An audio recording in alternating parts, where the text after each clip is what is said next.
പ്രിയ സുഹൃത്തുക്കളെ, എല്ലാവർക്കും ഇന്നത്തെ കഥയിലേക്ക് സ്വാഗതം. കഥ ആരംഭിക്കാം. എന്റെ പേര് ബിജു. തിരുവല്ലയിലാണ് ഞാൻ താമസിക്കുന്നത്.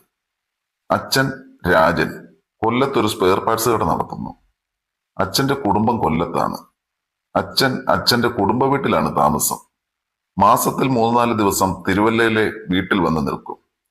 അമ്മ തങ്കമണി വീട്ടുജോലിയാണ്. എനിക്ക് നേരെ മൂത്തത് ഒരു ചേട്ടൻ കൂടിയുണ്ട്. പേര് രാജു. ഗൾഫിൽ സോഫ്റ്റ്വെയർ എഞ്ചിനീയറാണ്. എന്നേക്കാൾ 6 വയസ്സിന് മൂപ്പാണ് ചേട്ടന്. ഞാനാണെങ്കിൽ ഡിഗ്രിക്ക് പഠിക്കുന്നു.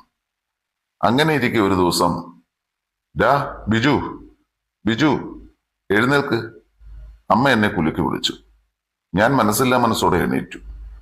എന്തോ ഉറക്കവാടാ ഇത്, എളുപ്പം ചെന്ന് റെഡിയാകുക, നമ്മൾക്ക് ആലപ്പുഴ വരെ ഒന്ന് പോകണം. അമ്മ എന്നെ പിടിച്ച് എഴുന്നേൽപ്പിച്ചതിന് ശേഷം പറഞ്ഞു, ഒരു ഞായറാഴ്ച മനുഷ്യൻ കിടന്നൊന്ന് ഉറങ്ങാനും സമ്മതിക്കില്ലേ? എന്തിനാ ഇപ്പൊ ആലപ്പുഴയിൽ പോന്നേ? ഞാൻ ദേഷ്യം സഹിക്കാനാവാതെ ചോദിച്ചു. എടാ ചെറുക്കാ, ഇന്ന് നിന്റെ ചേട്ടന് പെണ്ണ് കാണാൻ പോവുകയാ, നീ ചെന്ന് എളുപ്പം റെഡിയാകുക. അമ്മ എന്നെ സമാധാനിപ്പിക്കാൻ വേണ്ടി പറഞ്ഞു. ഞാൻ പതുക്കെ എഴുന്നേറ്റ് രാവിലത്തെ പ്രാഥമിക കാര്യങ്ങളെല്ലാം നടത്തിയ ശേഷം മനസ്സില്ലാ മനസ്സോടെ വസ്ത്രങ്ങളൊക്കെ ധരിച്ച് ഹാളിലേക്ക് ചെന്നു. ചേട്ടൻ നാട്ടിൽ ലീവിന് വന്നിട്ട് 10 ദിവസമായി. ചേട്ടന്റെ നാളിന് ചെറിയ ദോഷമുണ്ട്. അതുകൊണ്ട് ഒരുപാട് ആലോചനകൾ വന്നിട്ടും പക്ഷെ ഒന്നും അങ്ങോട്ട് റെഡിയായില്ല. അങ്ങനെ മാട്രിമോണി വഴി വന്ന ആലോചനയാണ് ആലപ്പുഴയിലേത്. പെൺകുട്ടി ഒരു സ്വകാര്യ ബാങ്കിലെ ജീവനക്കാരിയാണ്. അങ്ങനെ ഞാനും അമ്മയും അച്ഛനും ചേട്ടനും കൂടി ആലപ്പുഴയിലേക്ക് പുറപ്പെട്ടു. അച്ഛന്റെ കാറിലാണ് ഞങ്ങൾ പോയത്. ചേട്ടനാണ് വണ്ടി ഓടിച്ചത്. ഞാൻ ഫ്രണ്ട് സീറ്റിലാണ് ഇരുന്നത്. അങ്ങനെ ഞങ്ങൾ ആലപ്പുഴയിൽ പ്രശസ്തമായ ഒരു സ്ഥലത്തെത്തി. അവർ തന്ന നമ്പറിൽ അച്ഛൻ വിളിച്ചു. അവർ പറഞ്ഞ വഴിയിൽ കൂടി കാർ നീങ്ങി. അതിനുശേഷം ഒരു പഴയകാല 8-കെട്ട് പോലൊരു വീടിന്റെ മുൻപിൽ കാർ നിർത്തി. ഒരു 10-70 വയസ്സ് തോന്നിക്കുന്ന ഒരാൾ ഞങ്ങളെ സ്വാഗതം ചെയ്തു. അച്ഛനും അമ്മയും ആദ്യം കാറിൽ നിന്നിറങ്ങി. ഞാനും ചേട്ടനും പിന്നാലെ ഇറങ്ങി. എനിക്ക് ആ വീട് ശരിക്കും ഇഷ്ടപ്പെട്ടു. കുട്ടിയുടെ ആരാ മനസ്സിലായില്ല? അച്ഛൻ ആ വന്നയാളോട് ചോദിച്ചു. ഞാൻ കുട്ടിയുടെ മുത്തശ്ശനാണ്. അച്ഛൻ ഒരു 10 വർഷത്തിന് മുൻപ് മരിച്ചു. ഹാർട്ട് അറ്റാക്ക് ആയിരുന്നു. അദ്ദേഹം അച്ഛനോട് മറുപടി പറഞ്ഞു. ഞങ്ങൾ 4 ആളും വീടിനുള്ളിലേക്ക് കയറിയിരിക്കൂ. ഒരു ശബ്ദം കേട്ട് ഞാൻ നോക്കി. ആ ശബ്ദം പോലെ തന്നെ സുന്ദരിയായ ഒരു സ്ത്രീ. എനിക്ക് എന്റെ കണ്ണുകളെ വിശ്വസിക്കാൻ പറ്റിയില്ല. ഒരു ചുമപ്പ് കളർ സാരിയൊക്കെ ഉടുത്ത് ഒരു സ്ത്രീ. നല്ല ഗോതമ്പിന്റെ നിറം, നല്ല ഇടിവെട്ടൊരു പീസ്. എനിക്ക് എന്നെ തന്നെ നിയന്ത്രിക്കാൻ പറ്റാതെ വിഷമിച്ചു. കണ്ടു കഴിഞ്ഞാൽ ഒരു 35 വയസ്സിനപ്പുറം പറയത്തില്ല. ഞാൻ പെൺകുട്ടിയുടെ അമ്മയാണ്. പേര് ശ്രീദേവി. ഇരിക്കൂ, ഞാൻ കുട്ടിയെ വിളിക്കാം. അവര് ഞങ്ങളോട് അത് പറഞ്ഞിട്ട് തിരികെ നടന്നു. ആ വിരിഞ്ഞ നിതംബം വരെ ഇറക്കമുള്ള തുളസിക്കതിര് വെച്ച മുടി. ശരിക്കും ഇത് ശ്രീദേവിയല്ല, ദേവിയാ. ഞാൻ മനസ്സിൽ ഓർത്തുപോയി. അതിനുശേഷം ഞാൻ ഒരു രീതിയിൽ എന്നെ തന്നെ നിയന്ത്രിച്ചിരുന്നു. ഒരു 2 മിനിറ്റിന് ശേഷം ഒരു പെൺകുട്ടി ചായയുമായി നടന്നു വരുന്നത് ഞാൻ കണ്ടു. ശരിക്കും എന്റെ മനസ്സ് മരവിച്ച പോലെയായി. അപ്സരസൊക്കെ ഭൂമിയിലേക്ക് ഇറങ്ങി വന്നതുപോലെ. ഒരു മഞ്ഞ ഹാപ്സാരിയാണ് വേഷം. എന്റെ കണ്ണുകളെ എനിക്ക് വിശ്വസിക്കാൻ പറ്റിയില്ല. ഞാൻ കണ്ണെടുക്കാതെ അവളെ തന്നെ നോക്കിയിരുന്നു. ശേഷം അവൾ ഞങ്ങൾക്കെല്ലാം ചായ തന്നു. എനിക്ക് ചേട്ടനോട് ശരിക്കും അസൂയ തോന്നി. നിനക്ക് പെൺകുട്ടിയോട് എന്തെങ്കിലും സംസാരിക്കണോ? അച്ഛൻ ചേട്ടനോട് ചോദിച്ചു. ചേട്ടൻ തലയാട്ടി. അതിനുശേഷം ഞാനും ചേട്ടനും കൂടി അകത്ത മുറിയിലേക്ക് നടന്നു. അച്ഛൻ പെൺകുട്ടിയുടെ അമ്മയോടെല്ലാം സംസാരിച്ചു. ഞാൻ ആരും കാണാതെ എന്റെ മൊബൈൽ എടുത്ത് ചുളുവിൽ പെൺകുട്ടിയുടെ അമ്മ സംസാരിക്കുന്ന വീഡിയോ എടുത്തു. രാത്രിയിൽ ആവശ്യം വരും, ഞാൻ മനസ്സിൽ കരുതി. അങ്ങനെ കാര്യങ്ങളെല്ലാം സംസാരിച്ചു. പെട്ടെന്ന് തന്നെ വിവാഹം നടത്തണം എന്നച്ഛൻ പറഞ്ഞു. ചെറുക്കനും പെണ്ണിനും പരസ്പരം ഇഷ്ടപ്പെട്ടു എന്ന നിലയിൽ നമുക്ക് ഉടനെ തന്നെ നടത്താം. അതിനുശേഷം ഞങ്ങൾ യാത്ര പറഞ്ഞിറങ്ങി. എന്റെയാണെങ്കിൽ മനസ്സ് മുഴുവൻ പെൺകുട്ടിയുടെ അമ്മ ശ്രീദേവിയായിരുന്നു. വൈകിട്ട് ഭക്ഷണം കഴിച്ചുകൊണ്ടിരുന്നപ്പോൾ ചേട്ടൻ 2 മാസത്തെ ലീവേ ഉള്ളൂ, അതുകൊണ്ട് കല്യാണം വേഗം നടത്താൻ തീരുമാനിച്ചു. സിജി എന്നാണ് ചേട്ടത്തിയമ്മയുടെ പേര്. ഭക്ഷണം കഴിച്ച ശേഷം ഞാൻ മുറിയിലേക്ക് പോയി.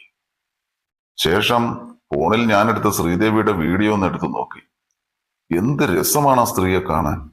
എന്റെ മനസ്സിൽ അവരോട് അടങ്ങാത്ത ഒരു വികാരം ഉടലെടുത്തു. നേരെ ഞാൻ ബാത്റൂമിലേക്ക് പോയി. ശേഷം വന്ന് കിടക്കയിൽ കിടന്നു. ഒരുപാട് മധുരസ്വപ്നങ്ങൾ കാണണമെന്ന് പ്രാർത്ഥിച്ചിട്ട് ഉറക്കത്തിലേക്ക് വീണു. അങ്ങനെ ഒരാഴ്ചയ്ക്ക് ശേഷം ചേട്ടന്റെ വിവാഹ നിശ്ചയം വന്നെത്തി.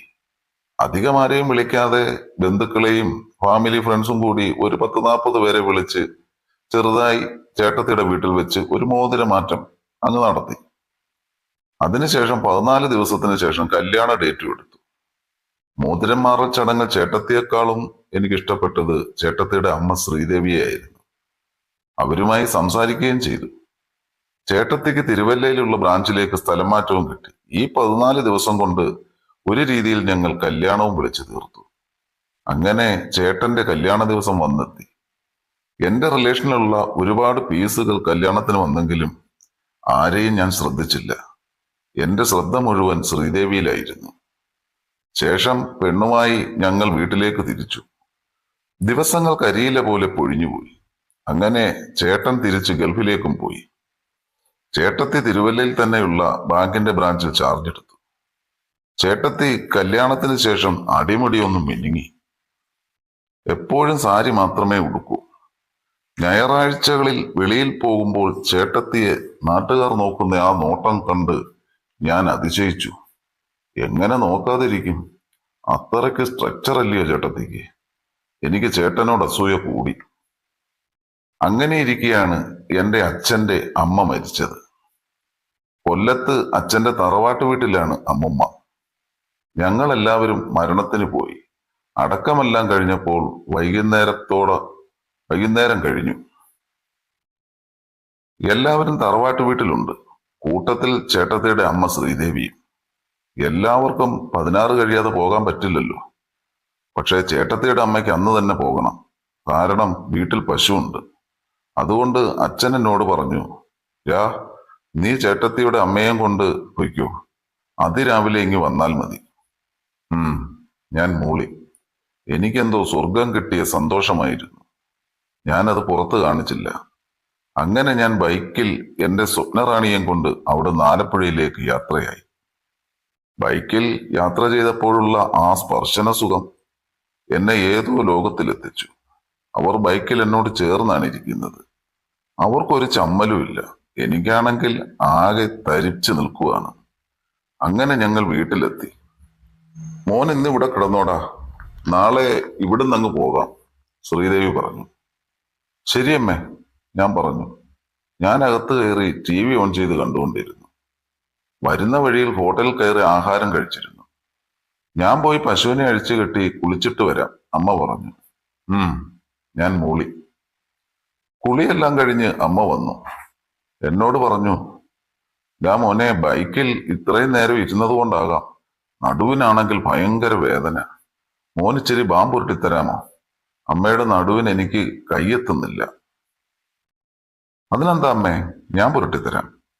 എന്റെ മനസ്സിൽ സന്തോഷത്തിന്റെ പൂമഴ പെയ്തു. ഹോ, ഞാൻ എത്ര ഭാഗ്യവാനാ, ഞാൻ മനസ്സിൽ ഓർത്തു. "ബാ" എന്നും പറഞ്ഞ് അമ്മ പോയി ഒരു കൈലി എടുത്തെടുത്ത് കട്ടിലിൽ വന്ന് കമിഴ്ന്നു കിടന്നു. ഞാൻ ആ കട്ടിലിന്റെ സൈഡിലിരുന്നു. ആ കിടത്ത കണ്ടിട്ട് എനിക്കാണെങ്കിൽ പെരുവിരൽ നിന്ന് വിറച്ചു കയറി എന്ന് പറയാം. ബാ നല്ലപോലെ പുരട്ടിക്കൊടുത്തു. അങ്ങനെ ബാമ്പുരട്ടി ഉള്ളത് പറഞ്ഞാൽ എന്റെ ആഗ്രഹങ്ങളെല്ലാം സഫലമായി.